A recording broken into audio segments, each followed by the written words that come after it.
Welcome back to Effing with the Ineffable. I am Zoe.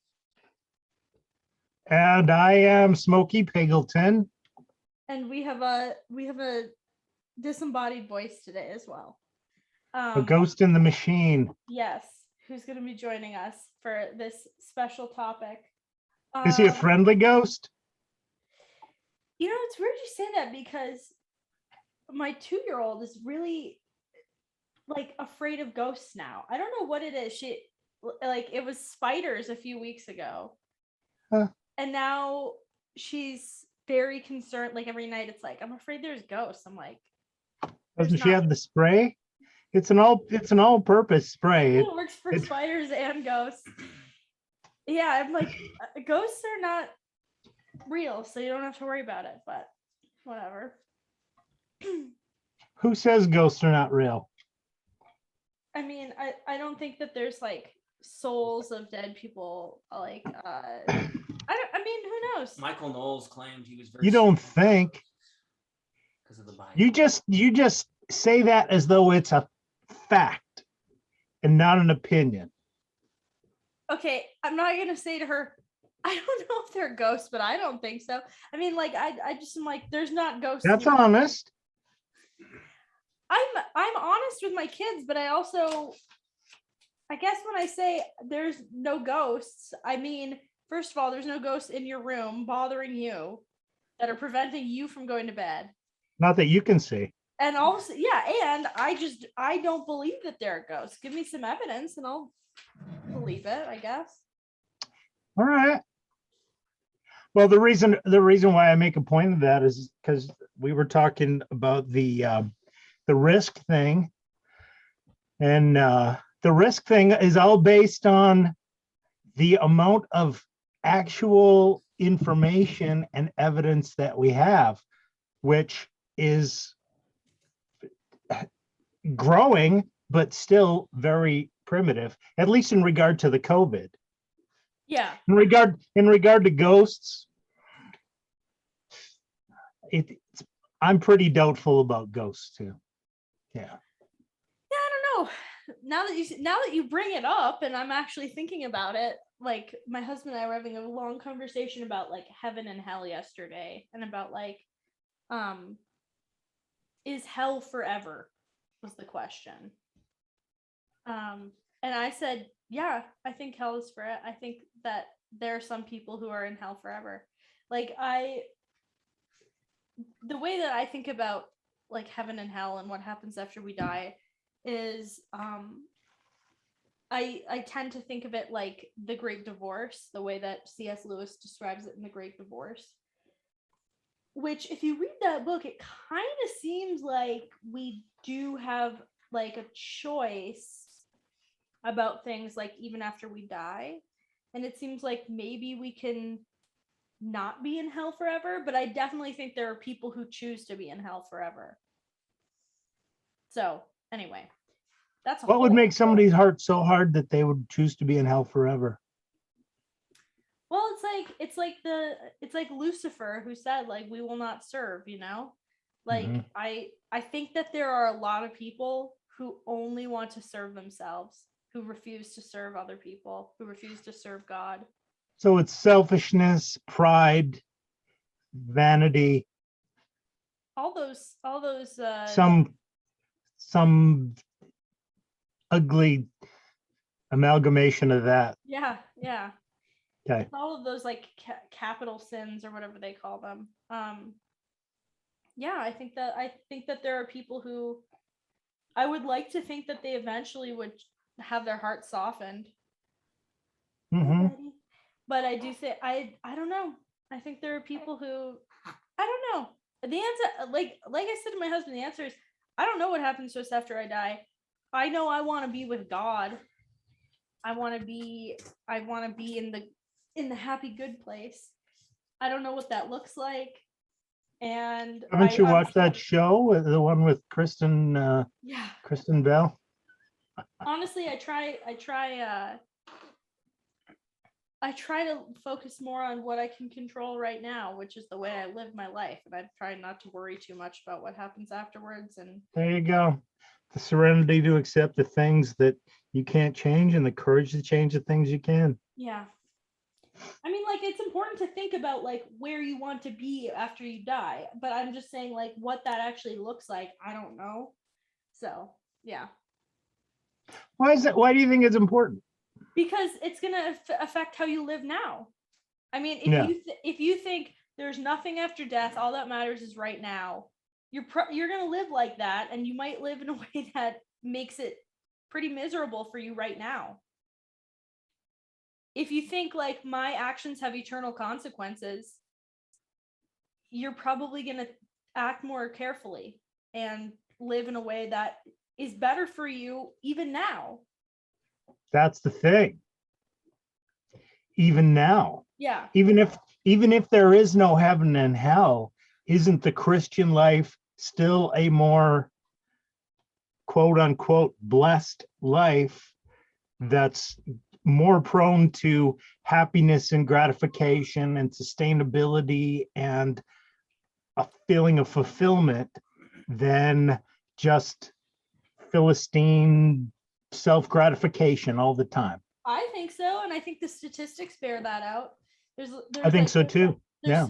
I think we talked about this in an episode before, but the statistics bear out that like people who are specifically, like, they measured people who are religious, who go to church services regularly, like those people tend to have much stronger like communal ties, they have better friendships, they have like more meaning and purpose in their life. I think even if you're like, and we made a whole episode on Pascal's wager, I think, but Did we? like, Yeah. even from the perspective of Pascal's wager, it's like, yeah, if like the just doing a cost benefit analysis of it, whether you think it's true or not, I do think that it comes down on the side of you should act like you believe in God, because that is going to be the best thing for you in the long run. And that there is a heaven and hell consequently. Yeah. Yeah. Yeah, kind of a not just a God, but like a biblical God, I guess. Yeah.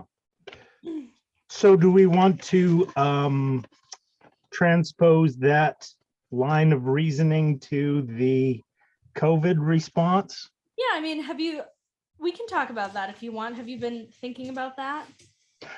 I've been thinking about it a little bit. I haven't done any research on it or anything, but it's clearly been something that we've been doing all along. I'll let me just give you my perception of how things have gone. Okay.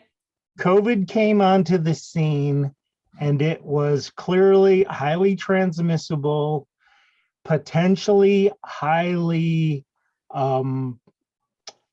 damaging, if not deadly.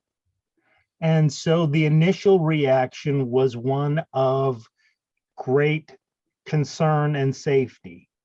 We scrubbed all of our groceries as they came into the house. We hazmated up. We tried to avoid social contact. We did the social distancing, the masking, avoiding big groups as much as possible.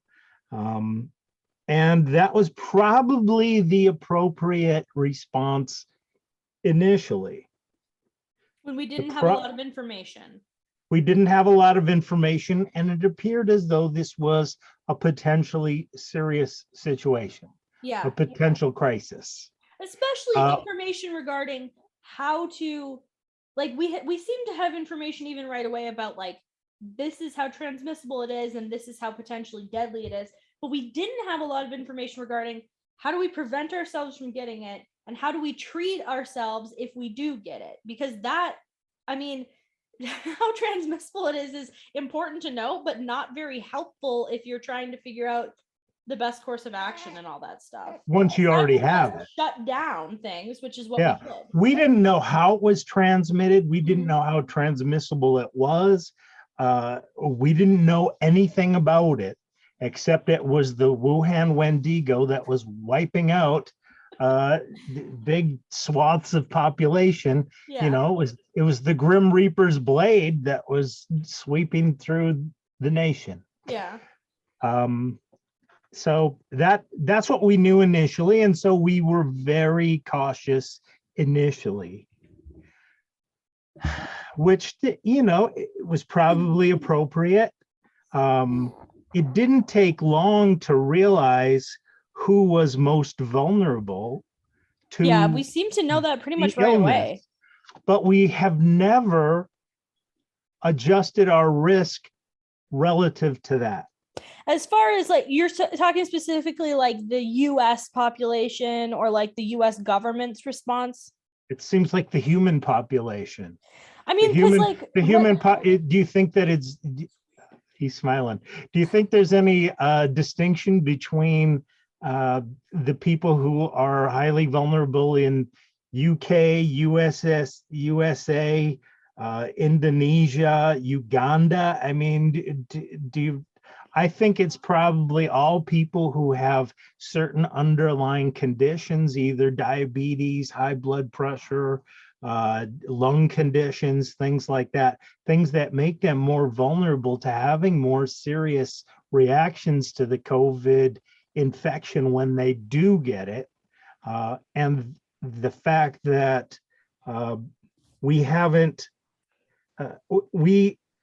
we just blanketed everybody. We treated everybody as though they were at high risk. But I don't think that's even true. After we realized not everybody is at high risk. Yes, I agree, but only if we're talking about like the US response. I don't think Sweden did that. I think Sweden pretty much from the beginning was like, young people can go out and live their life, and we're going to try to protect the vulnerable population. And that's what I mean when I'm saying like, I do think that there is a difference in the way that governments are reacting to things. I mean, obviously, even if you look at like, where was it, New Zealand or Australia, maybe both of them, I don't know, but they were shut down. They like completely shut down. Like you still are. Yeah. Wouldn't even let Rafael Nadal into the country, even though he had COVID a month ago, and clearly he's not at much of a risk. You know, and he's not at much of a risk at this point to transmit it. But they've got their draconian rules, and they just have those set. Yeah. And they're strict about it. And that's continued in some states. It's been more strict, and in you know, some, and I think in some countries for sure. I've definitely noticed a difference between where we live now here in like the Southeast region and where we used to live, which was DC. I mean, there's a big difference. Like not only in like the actual government mandates as far as like, I mean, still here, you're supposed to wear a mask everywhere when you're indoors. Like, people don't. They're obviously encouraging. You know, I went to the store this morning and I didn't go, and I thought, I'm naked without shame. I don't even care that I'm not wearing a mask. And nobody gave me the stink eye that I noticed. I mean, everybody probably gives me some degree of stink eye just because I stink. You're just so used to it at this point.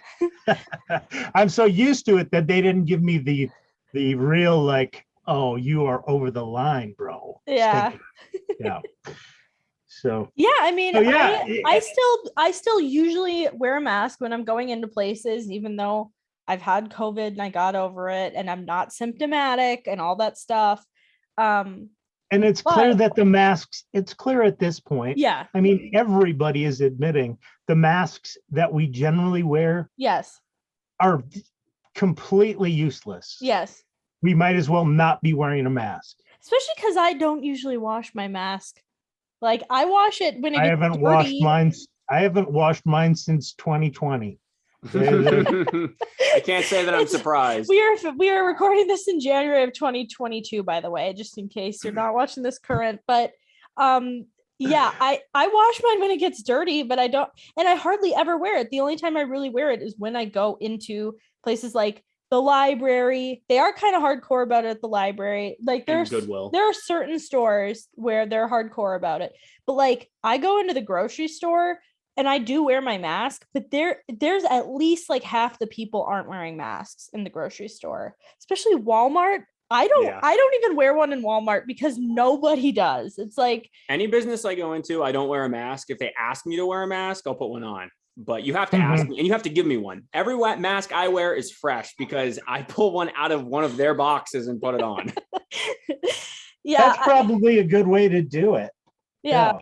Yeah. But They can suffer I the mean, burden if they care so much about it, they can pay the price. And once again, we talked about this way back at the beginning about the fact that like it's their rules and they're allowed to have the rules if they want to. But at the That's why same I'll put one time, on. like if they're not enforcing the rules, like it's not really a rule. Yeah. So yeah.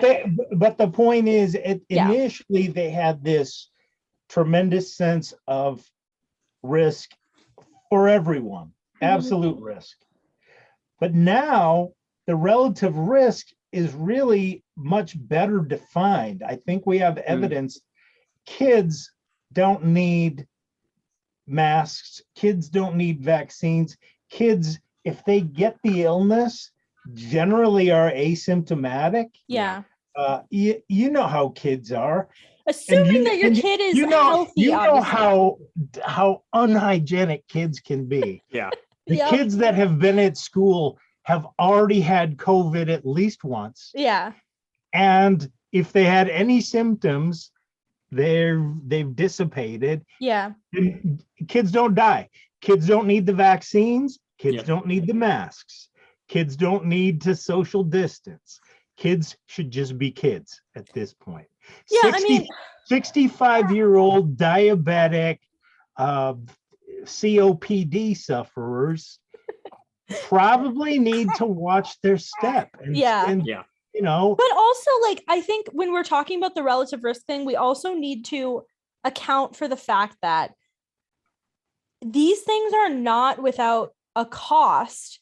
Like masking and social distancing, shutting down the economy, all this stuff is not without cost. And to act like it's not, like we were talking about, there was a big news story that came out about who was it? The Supreme Court justice who wasn't wearing a mask. Gorsuch. Yeah, Justice Gorsuch didn't wear a mask when they were hearing the vax mandate cases. The case about the vax mandate. And Sotomayor, right, sits next to him, and she called in, basically was like listening to it over Zoom. And there was an article that came out that was saying he's such a jerk, he won't wear a mask, and that's why she like did this all over Zoom. Now it turns out later that they actually both released a statement saying that was untrue. That was not the reason that she like called in. But there was all these people who were like, what's the big deal? It's just a mask. Like, why can't he just like do the kind thing and wear a mask? And it's like, well, okay, that like. We lost you. There you go. Sorry. I'm trying to readjust here and I muted myself on accident. Anyway, there was all these articles that were saying like he should just do the kind thing or the courteous thing or whatever and just wear a mask. It's like, well, okay, I understand that for sure. Like you can look at it that way. You can also look at it that like there are people who really struggle to breathe when they're wearing a mask. When I was pregnant and I was really had a lot of morning sickness, and it's also it is like physically harder to breathe when you're pregnant because you have more blood flow and your body's working so much harder and your lungs are compressed. Your lungs are compressed a bit, yeah. So it's like and that's obviously me as like a healthy pregnant person. There are people who have breathing complications who can't wear a mask. My friend has a deviated septum, so it's really hard for her to breathe in her mask. And not only that, but there is the psychological aspect of, especially for kids, of being like, let's completely hide your face. They've already shown that there's kids who are growing up in this environment who have language delays because they're hearing everything behind a mask, which is muffled. they're not being able to see people speaking and see the way that they're forming their words.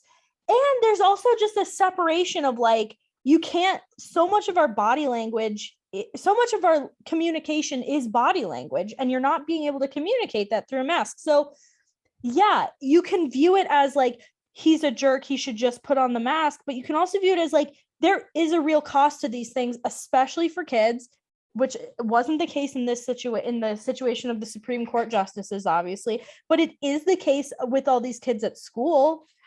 Right. You mentioned that. And Spoke out, yeah, yeah, I did. But like, they think about too, like the fact that, you know, it's so funny that a few years ago, the biggest complaint against homeschooling was like, oh, how are you going to have your kids socialized? It's like now look at what is happening in these schools where kids aren't allowed to even come near to other people. They're literally like being forced to social distance and wear masks. It's like, what kind of socialization is that? Like, yeah, right. They're going to school, but anyway. And these kids a lot of kids, I mean, this was talked about a couple, not too long ago, just after we did our last podcast. Bill Maher came back for the season, and he's been talking about this stuff. He had somebody named Barry Weiss, who I don't really know, okay, but yeah. It's apparently somebody who's relatively She used to write for famous. the New York Times. Yeah, and no, it's a she. And he said she. I said she. Oh, you said she? Okay. Yeah. She was like, this is going to be seen in the future as a tremendous moral failing of this society for kids, because kids have been locked out of the ability to get a reasonable education Completely for the past 2 years. Totally. Kids who are not homeschooled. Kids who are homeschooled are clearly going to be ahead of the game, mm-hmm. because they're getting at least some structured schooling, and probably had already had some structured socialization that they were getting as part of their schooling. And these other kids are not. Like, she was saying something about Flint, Michigan just recently decided that for the foreseeable future, they're going to have remote learning. They're not going to have kids back in school. So all these kids are going to be at home on their own. Some kids thrive under those circumstances. Mm-hmm. You know, some kids are self-motivators and know how to get themselves going and know how to structure their day and know how to pay attention on Zoom and gather information that way. And have parents who care enough about them, or, you know, or are able to spend the time to make sure they're actually doing the work, that they're actually getting enough enrichment in other ways, that they're actually learning.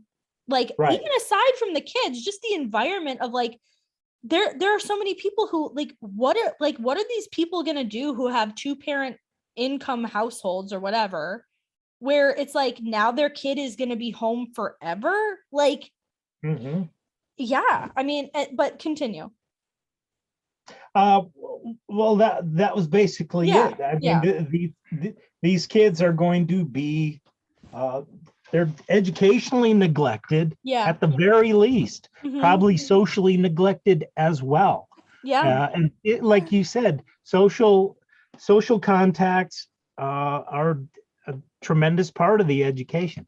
The social isolation and the impact that has had on people who have substance use disorders and mental health disorders has been devastating. Mm-hmm. The rates of suicide, the rates of overdoses has just been tremendous. Yeah. You know, and that seems to be a direct result of not having any actual physical support. I'd read that last year, Japan, which already has high rates of suicide, suicide was spiking so much, and a lot of people thought it was because of the COVID measures that they were taking. Suicide had spiked so much that the excess suicides for the month of October exceeded all of their COVID deaths for the year. Right. Yeah. It's just insane. And that's the moral that's failing right there. and that's the risk we have to weigh. We can't just say COVID is the only issue. COVID is the only concern. That's your point. Yeah. You know, that COVID's clearly not the only issue. Economically, things are in a big foobar right now. With, about 20% of jobs that were lost from COVID have never come back. Right. I still haven't come back. And, maybe they never will. And probably a lot of them never will. Right. Yeah. Especially small businesses. And Yeah. that's even aside from the fact that, like, I think when my husband and I first started talking about this whole relative risk thing, like, part of what we were talking about is like the relative risk as far as like the fact that they're now pushing vaccinations for kids that like 5 to 11 or whatever. And I'm sure it's just going to keep getting younger because it's going to be, one of your early vaccinations when sure, you're born. Because don't you have any hope that I mean, the UK has basically said they're not, I think the UK recently said they're not going to vaccinate 5 to 11-year-olds. Really? Yep. I didn't know that. They're getting rid of the mask mandates too. Getting rid of mask mandates. So is Denmark, and so are a lot of countries. So Sweden, so it's, a lot of them are just like, it's pretty clear that stuff is not necessary. There's more risk than harm. That's what kind of brought up this whole discussion is like, when people say like, get vaccinated, get boosted, like do all your stuff, it's like, there is a risk to those things as well. And especially for kids 5 to 11, but also for people like me, who's in my 20s, I'm healthy. I don't have a lot of like underlying conditions or like, comorbidities or whatever. The risk for me of getting COVID, I mean, like, I did get COVID and I was fine. Not saying that that's like, that would have necessarily happened no matter what, but the risk for you of having significant COVID at this point. And that's true for 90% of the people. Yeah. But the risk we're making 100% of the people do something that's really only significantly risky for maybe 10% of the people. Yeah.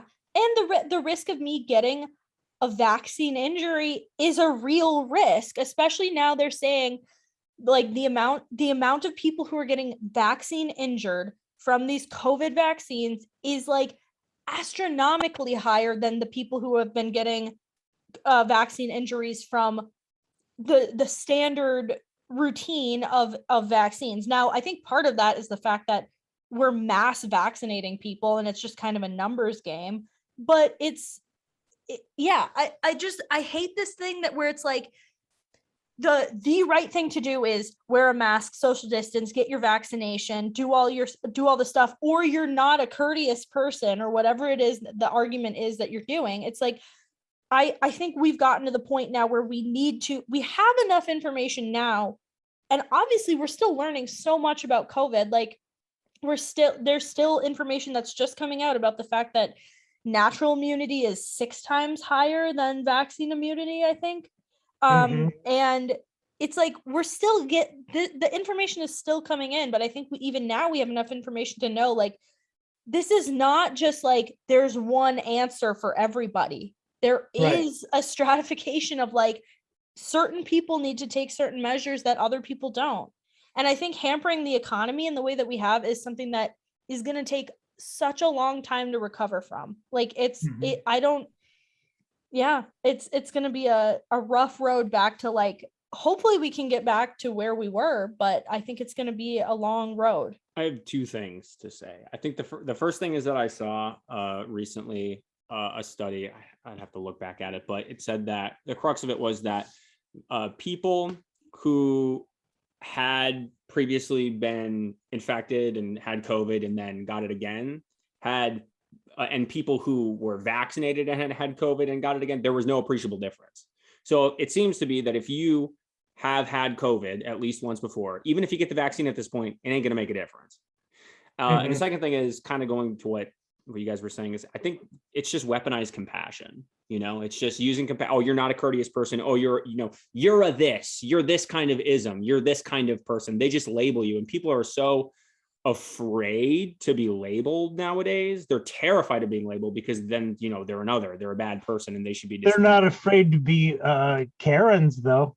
No, definitely not. I mean, yeah, when we like going back to Maryland, if you're walking around unmasked on the sidewalk, someone will come up to you and be like, do you need a mask? Like, is there something wrong? And it's like, nope, I'm completely by myself. This is outside. You remember we're in an epidemic. This is like outside social distance, by the way, which right. I mean, that's one of the biggest differences between the DC area and here is I don't really see anyone walking around outside with a mask on here. Very rare. Maybe if you go downtown to like the city that we live in. Trader Joe. If you just go to the Trader Joe's parking lot, you'll see a lot of people like that.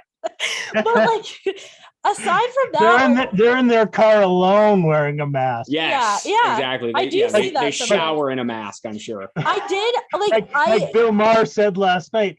What are they afraid they're going to catch it from the radio? You can never be too safe. That's their thought. You can never be too safe, and that is just simply not true.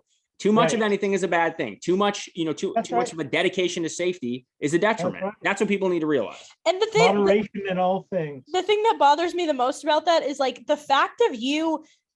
Honestly, I really do believe the fact of you dying from a car crash because you're distracted by your mask is probably much higher than the chance of you dying from COVID because of your mask. Like it's just, it's absurdity. It really is absurdity. Yeah. I don't know. Do we want to talk more about that? We can talk about our other topic too. I think. Well, should we generalize? I mean, did we already go from the general to the specific, or we already went from the religious, the absolute versus relative risk of religious observance. Now we talked about the absolute versus relative risk of COVID precautions. Just in general, I mean, there's a built-in human tendency to be somewhat fearful, somewhat cautious, somewhat on guard. It's like in that book we always talk about. What's that one? The Happiness Trap. Happiness Trap. Yeah, the acceptance and commitment therapy. The whole principle there is that a certain amount of unguardedness, hyper awareness, tendency to see things in the negative, see things as problems, even when they're not problems, is probably built into the survival. You do survive better. Definitely. For the most part. Definitely. Physically. But there are limits to that. There are certainly. It's probably better to be safe than sorry. That's true. Yeah. Right. But fortune does favor the bold. Yeah. And so that's true too. So you have to decide where those limits of taking chances and being secure come into your life and how you're going to apply that. And a lot of people have problems on either end, where they're either reckless and heedless of any kind of potential consequence, and so they put themselves into situations where there is a good chance of having problems, or they're so inhibited that they keep themselves from ever having a really meaningful and valuable life because they're just avoidant of any risk at all. Yeah, I mean, there's some people who go full Howard Hughes, where they're sitting in a hotel room with a can of Lysol and some hand sanitizer, and they're not going out, they're not touching anything, they're not interacting with anybody because they're complete germ phobes or whatever. There's some people who won't travel in a car because they're too afraid of that. People who have those extremes of risk or those extremes of what me worry, those are both people on both extremes are probably more likely to have survival issues and certainly to have quality of life issues.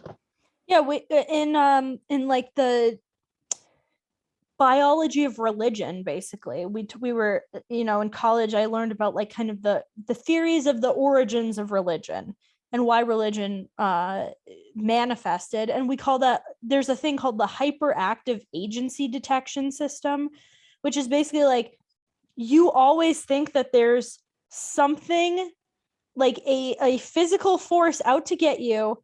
Like you hear a noise in the night and you're like, it's somebody coming to kill me. It's because when we evolved as human beings, if you were the person who heard a noise and thought it's a lion, you were gonna, 99% of the time it wasn't a lion, but the 1% of the time that it was, you could escape from it. And the people who didn't care whether it was a lion or not, those were the people who got eaten and killed. So we actually, like, as a species, are evolved to be hyper vigilant about things. Right. But that's not good in our modern day and age when we have thousands of things every minute of the day that seem like, threats against our safety or whatever. But are they really threats, or is that just our predisposition to see things as threats, even though they're, is it really a threat? I went outside today and my hands were cold and it's like, is that really a threat? I guess if I stayed out there long enough, I could do damage to myself, but it was just a discomfort, really. And it wasn't a threat. It's making mountains out of molehills. It's exaggerating the degree of risk. And isn't that COVID in a nutshell? That's COVID in a nutshell, but that's also humanity in a nutshell, that we tend to attenuate our lives due to that sense of risk. I mean, people get offended by things and they think it's an actual threat to themselves. Like it's the same. Right. It's the same thing as like somebody says something I don't like, and now it's a microaggression. You know what I mean? Like you're actually doing violence against me by saying something I don't like. Like that's because you hurt my feelings, and I'm not kidding. Yeah, exactly. Like I think in general, life is I was having a conversation with my children's doctor the other day about vaccinations, because there's like probably gonna get flack for this or whatever, but like there's some vaccinations that my family chooses to give our kids and some that we don't. And I said, listen, like, he obviously he's a total like regular medical doctor. He obviously recommends the whole recommended schedule from the CDC. And I said, I understand where you're coming from. You are the person who sees the worst cases of everything. If somebody's coming into your office with a disease, they're like, let's say I use the example of chickenpox. I said, I had chickenpox. I was fully vaccinated against it and I still got it. My daughter, who wasn't vaccinated against chickenpox at all, got it. We both were like mildly uncomfortable for a few days. And by the way, I got it when I was in middle school, and obviously I didn't have my daughter yet. So this was like two very removed cases from each other. But we both got it. We had very similar symptoms. We were uncomfortable for a few days.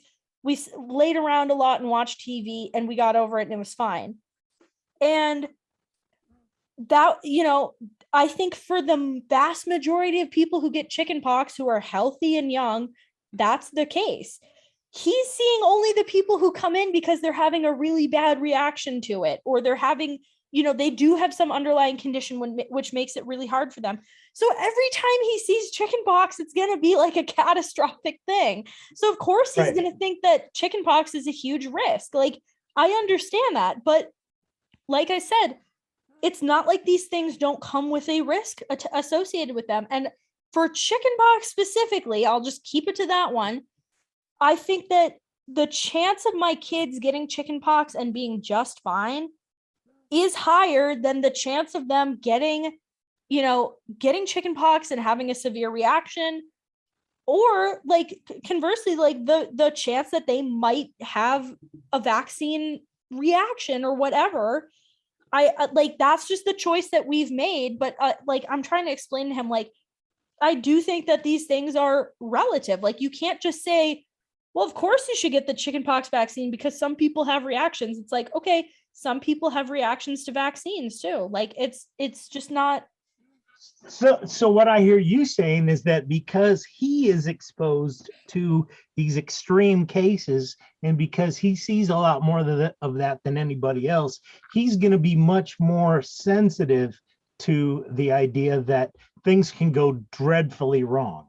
They can, but what's the probability? I mean, that's like watching TV. You don't see the 50,000 flights a day that take off and land perfectly. You see the ones that come down in a flaming pile and they're dragging bodies out, right? Yeah. And so you see that and you think, oh man, flying is incredibly dangerous.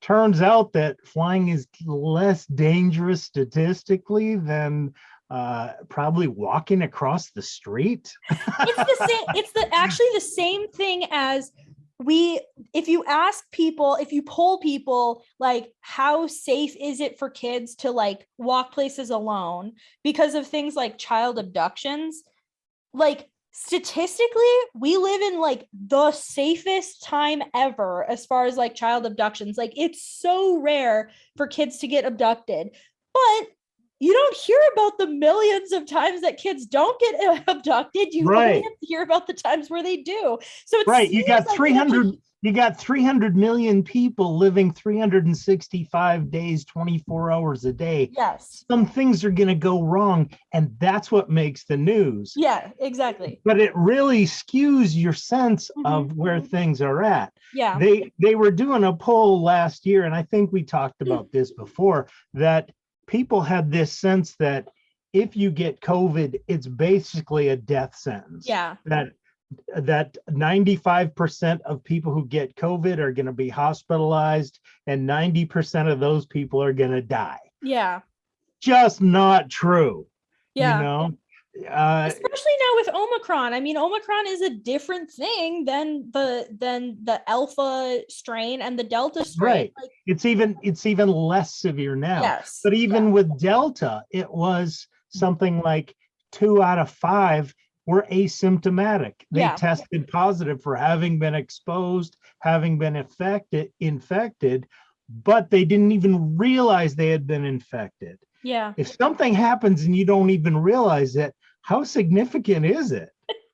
Yeah. That's like, okay, maybe a gamma ray just passed through my mind or something. I didn't notice it because it was intangible. Yeah. It was ineffable. Yeah, exactly. Yeah, I think we definitely covered the generalization. Did you have anything else you wanted to say about relative risk or anything? Just think for yourself, people. Think for yourself and do your own risk analysis. I mean, don't let anyone tell you that you're too stupid to do your own research. That's just whoever says that to you, they're looking to control you. That's what I think.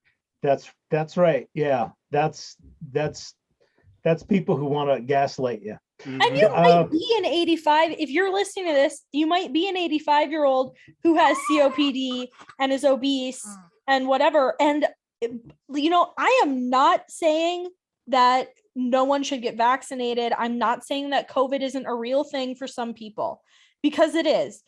All I'm saying is, for me, a healthy young person, and especially for my kids who are healthy young kids, the fact that we are just like shutting down everything is an overreaction for me, who really, like, I am the statistical norm, right? Like most people aren't super high risk for COVID.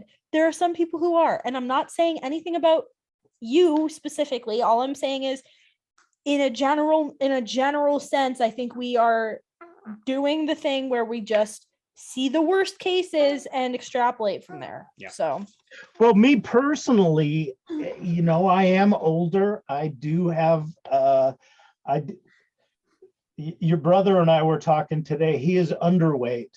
And I said, I've always been able to avoid being underweight. I feel I've been highly successful at never being in the underweight category. yeah.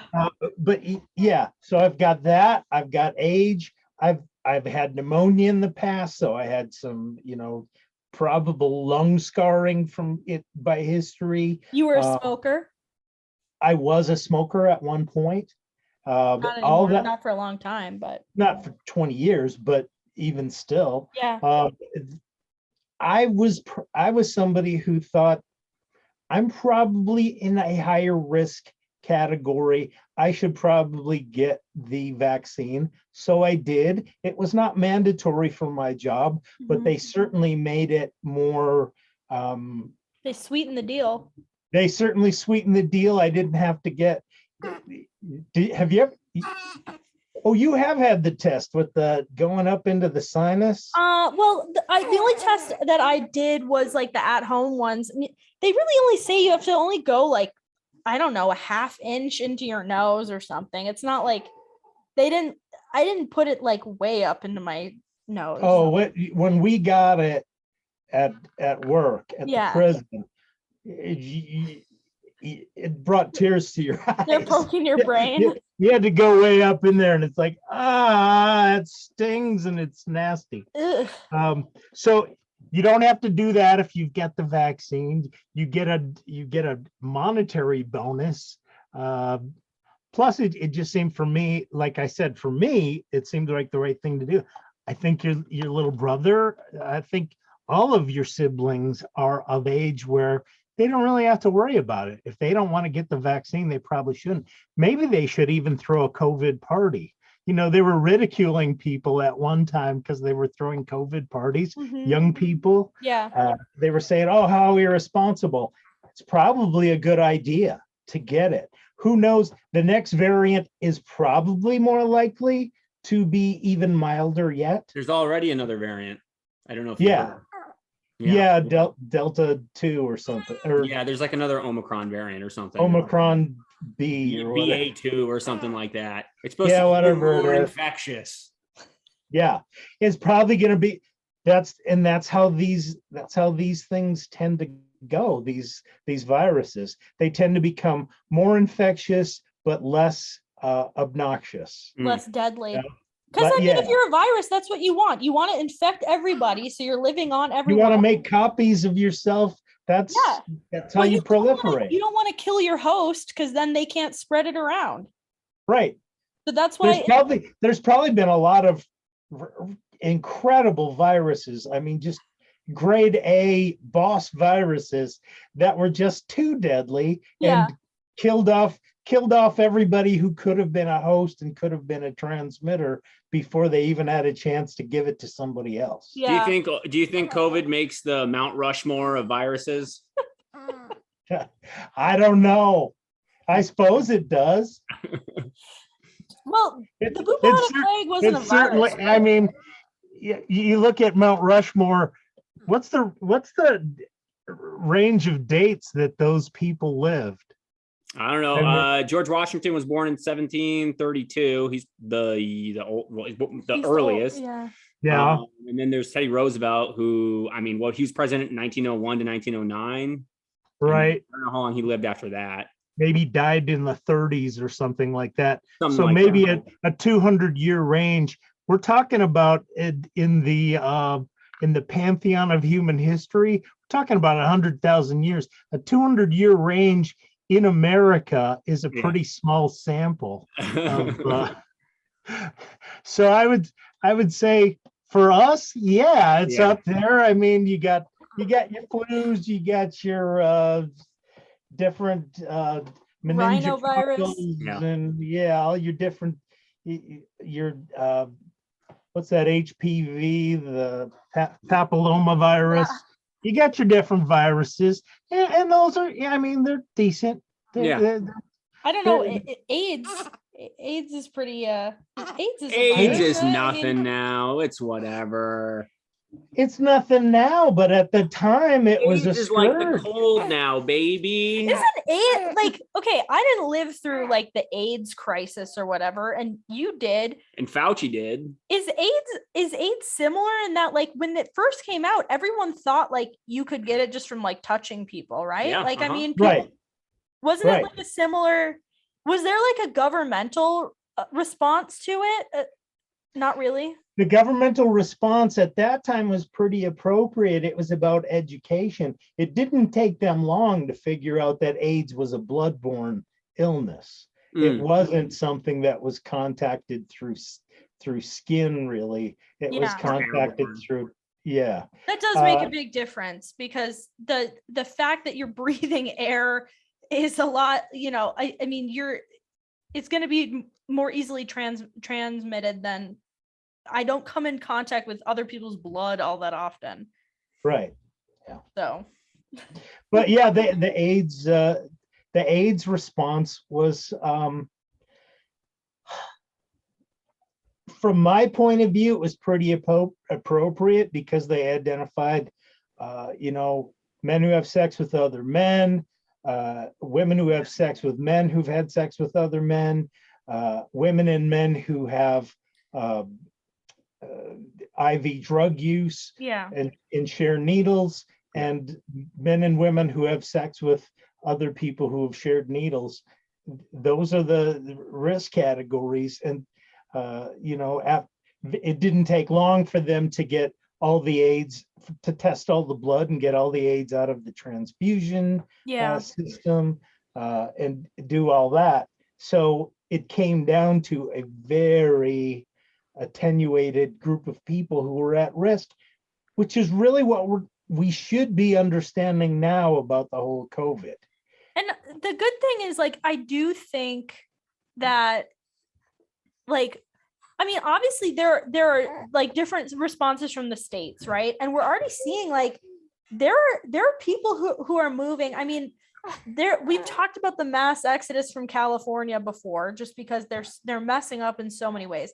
I don't know how many people are specifically moving because of COVID related like policies, but I'm sure it's not zero. I mean, I don't know how many are moving because of COVID related policies, but I bet a lot are moving because of the effects of COVID policies. Economically speaking, I'm sure there's a lot of people who are moving for that reason. Or if you're a small business owner who can't make it in California because of all of the restrictions, and then you move to a place like, I don't know, Texas Utah or or Texas or Florida. Arizona or somewhere where you can actually open your doors and people can come into your establishment and you can make money. Yeah, I'm going to move if I'm that person, And I do think like whoever comes in office next, like as far as, the midterm elections and I think the presidency, I think that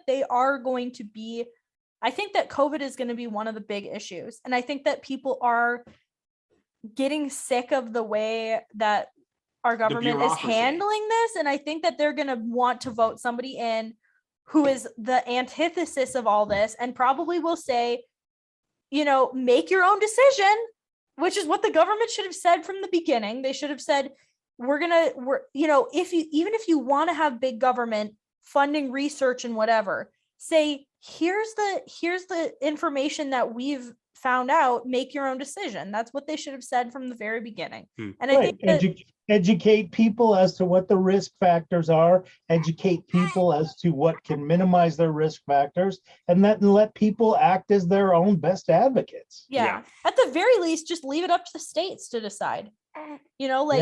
This should definitely not be like a federal issue. I think it should be a state issue, if anything.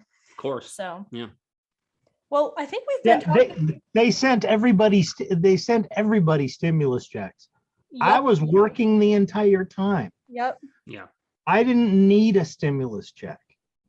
That stimulus check just made me more likely to buy stuff I didn't need and drive prices up.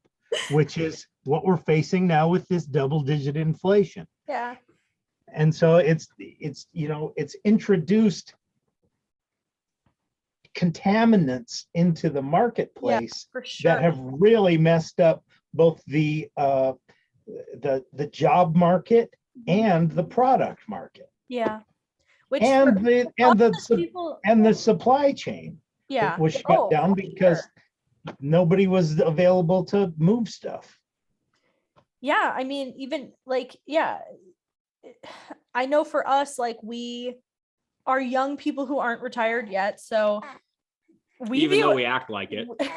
yeah, even we view it as like, hey, we get to buy stocks on sale basically because of all the inflation. Like, people are going to start selling off stocks like crazy, so the market's going to tank, and we're going to have a big sale on stocks pretty soon. Well, I told you I bought on the dip this week. Yeah, we're like holding out another little bit here, trying to time it well. Although, really, did you see yesterday The bloodbath?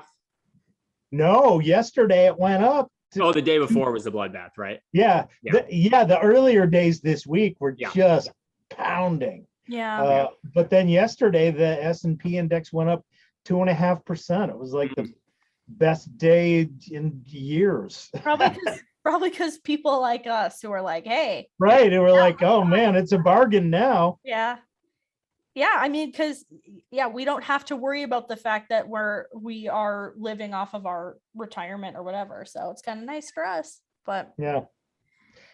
that was one of the other, I don't want to go back into it, but when you were talking before about how this has really affected people with like mental illness and substance abuse, one of the other things I was going to say is it's also really affected people who are elderly and isolated, especially people who are already living alone, because they are at risk. And so for them, it probably is really scary to go out, especially people in nursing homes. I mean, can you imagine how, like, nursing homes? I worked in a nursing home. Nursing homes are some of the worst places on earth. And it's not because the people who work there don't care. It's because it is just so brutally disheartening that it takes a really special kind of person to work there and not just get utterly depressed. And I was not that kind of person, by the way, because I worked there and I realized I do not want to do this for the rest of my life. And so I changed my major and did something else.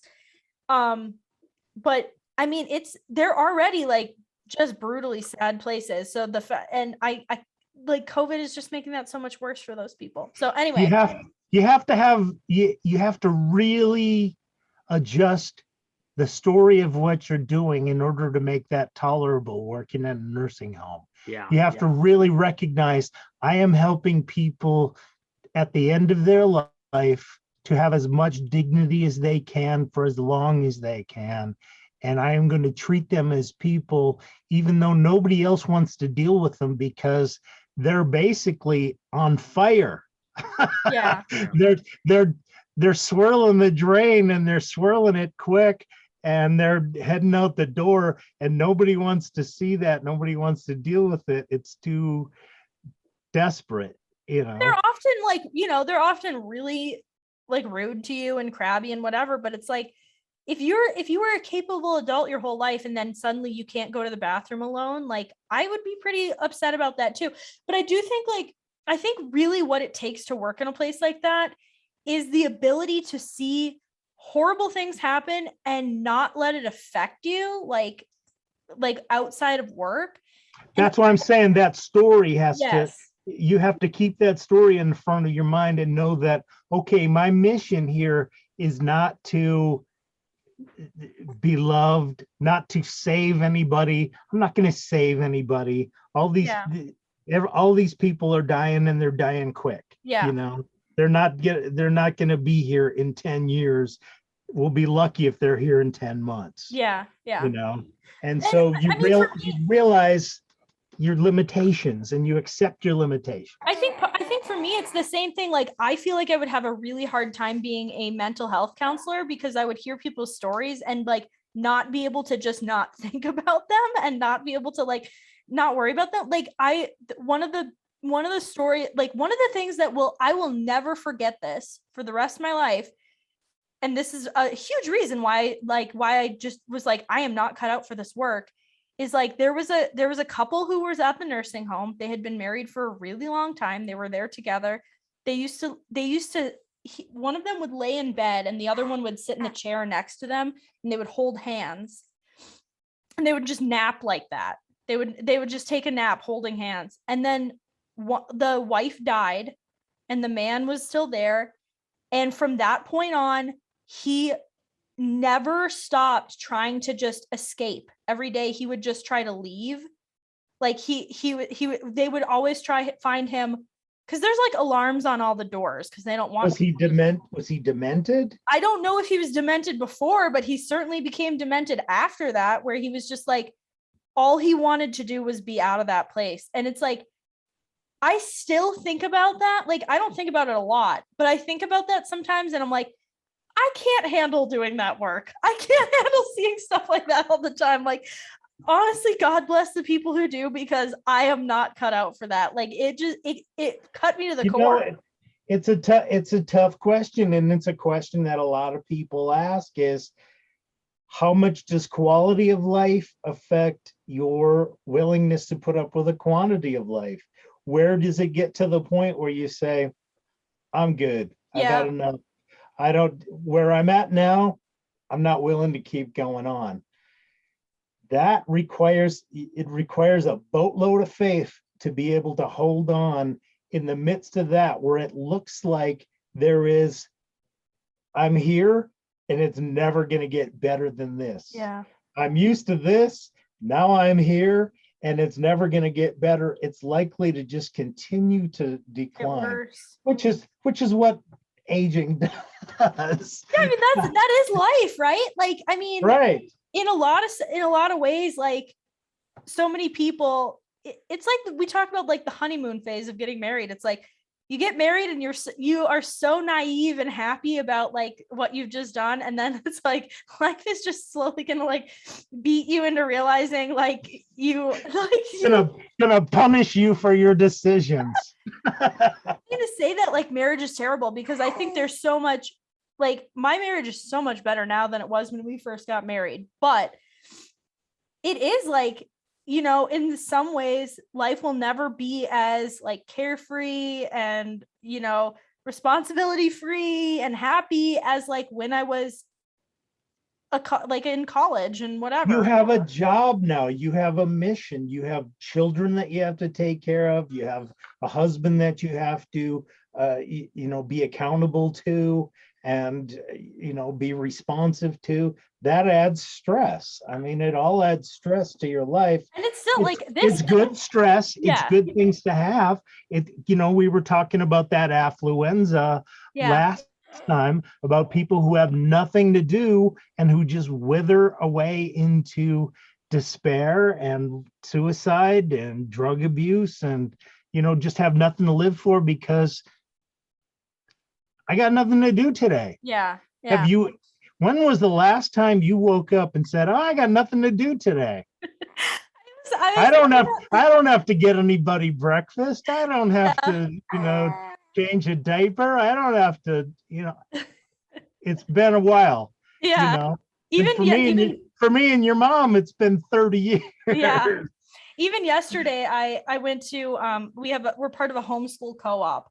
And it was the first time we were back since we take like 6 weeks off at Christmas or whatever. So last week was the last week back, or the first time back. And a lot of people were like, I can't believe you're here. You just had a baby and all this stuff. And one of the moms who only has 2 kids was like, you seem so well rested and like for having like a newborn. And I was like, I feel like I haven't had a good night's sleep in like 6 years. Like literally since I was pregnant with my first child. And you kind of just learn how to live on like utter exhaustion and how to just be like, yeah, I'm tired, but I'm going to just do the hard thing anyway, because that's what I have to do. And that like, what else you going to do? You going to throw the kids off a bridge? I mean, yeah. And what's your life after that? I mean, that would be a, you go to jail and then you get a good night's sleep. Yeah. You're not gonna get a good night's sleep in prison. I can tell you, prisons are not good places to sleep. Yeah. And It's like not a motel. I don't want to make it seem like I'm saying life is all downhill from childhood, because I definitely don't think that. I actually think now is probably the prime of my life, but you're true in that aging is rough. Like, I am not going to be, even my friends who are only 10 years older than me are like, gosh, I don't know if I can have any more babies, because it is physically taxing to have babies and newborns and toddlers and all that stuff. Well, when you're in it, you're kind of acclimated to the demands of it, and you can kind of handle it. True. Once you get out of it, you lose that edge in a hurry. Like I know, not having had babies around for a while, when you guys were living with us and the kids were little, it was kind of taxing, that because they require a lot of attention, and they're so busy, and they're so and it's just like, wow, this is kind of a shock to the system. I know we used to do this and we used to thrive doing it. Yeah. Or we felt like we were thriving doing it. Yeah. But now it just feels like, whew, man, that's tough. It still feels that way sometimes. It's like walking outside. It's like walking outside today. It's 15 degrees out. Yeah. Used to be that walking outside when it was 15 degrees, it'd be like, oh, this isn't a bad day at all. Yeah. Because you're used to negative 15. Yeah. So walking out when it's 15 is like, not a problem. But you lose that acclimation in a hurry. Yeah. And you just, you're talking about feeling like you're in the prime of your life. I feel like I'm at a point where materially I am super comfortable. Yeah. I don't have to worry about any material thing. I'm getting less and less able to do the things that I like to do with the materials, though. Yeah. Which is like a sad thing. When you're young, you've got so much ambition, and so you've got so much to do and so little to do it with. When you get older, you got so much to do it with, but so little that you can do. So it's like, youth is wasted on the young. Yeah. I actually, like, ever since he was born, I've had a much harder time this time than with my previous births. I tell my husband all the time, like, I feel like I'm going senile, because like I can't, my brain is so foggy, I can't like recall words, and I'm like, this must be what it's like to like start having dementia. Like, I really do feel that way in some ways. Like, I know it's temporary because like it's lack of sleep and just being it's a sleep deprivation, and it's also the complete mindset that has to come with, what's the baby doing? How's the baby? What do I need to be doing with the baby? Where that focus, that pregnancy brain and early infancy brain is just so focused on him that it's very hard for the rest of the world to break through that, that break into the level of awareness. Yes. It's like I literally like can't formulate sentences. I'm always like, go get the thing on the thing. And I like get frustrated because I can't think of the stupid word. Like, you just read I tell my husband, like, please just read my mind. I can't. I usually do read your mind. Figured out between me pointing and saying, like, go do the thing over there, the thing, the thing. Like, get the peanut butter sandwich out of the washing machine, Yeah. Yeah. Oh, yeah. Wasn't that clear? I had that today. Remember, I couldn't think of a word. Yeah, but your word was one that I've never even heard of before. Do you know what is it? Synecdoche. Synecdoche. That was a word I was thinking of today. Yeah, I've heard the word, but I would not be able to even parse it out. Sin means with, activity, I don't know, connected with something. Yeah, I was trying to. So I'll read the definition. Synecdoche is a figure of speech in which a part is made to represent the whole, or vice versa, as in Cleveland won by 6 runs, meaning Cleveland's baseball team. Ah. Yeah. And I was like, I was like, is there a word for that? I didn't even know there was a word for that. And he's like, yeah, and I can't think of it. It's driving me crazy. I'm Because like, I kept thinking of simpatico. That's the word I kept. Simpatico. And I was like, that's not it. That ain't it. How's No, that? all right, we should maybe wrap this up. We were going to talk about, I brought my husband, or my, Speaking of Mount Rushmore. yeah, I know. I brought my husband on to I was going to pivot and then you guys kept going. So I was like, all right. No, well, I don't know. Do we still have time or is it too late? do you want to Yeah. just film another episode after this? I'll just end this one. We can film another. We could, or you can just, okay. I'll just Save her some editing. She hates editing. I really do. Okay. Thank you for joining us today. I hope that you can figure out all the risks that you want to take in your life, because life is full of risks. You don't get to not have any risks at all. You just get to pick the risks that you're willing to bear, right? Like, I mean, that's the point of life. No risk, no reward. So, and there's no such thing as no risk. Right. Yeah. So there's only reward. Is that what that means? think for yourself. I do think that's probably the There's best. only degrees of reward based on your willingness to take risks. That's Yeah. right. So go get it, people. And Go get your reward. I do think oh gosh, I just thought of a whole nother thing, but we can talk Until about next that. time. Anyway, we'll yeah. Go out and see. This is my brain fog. I can't even end the podcast. Carpe diem. Think for people. yourself, do your own research, make informed choices, and have a good week, everyone. Yeah. Bye.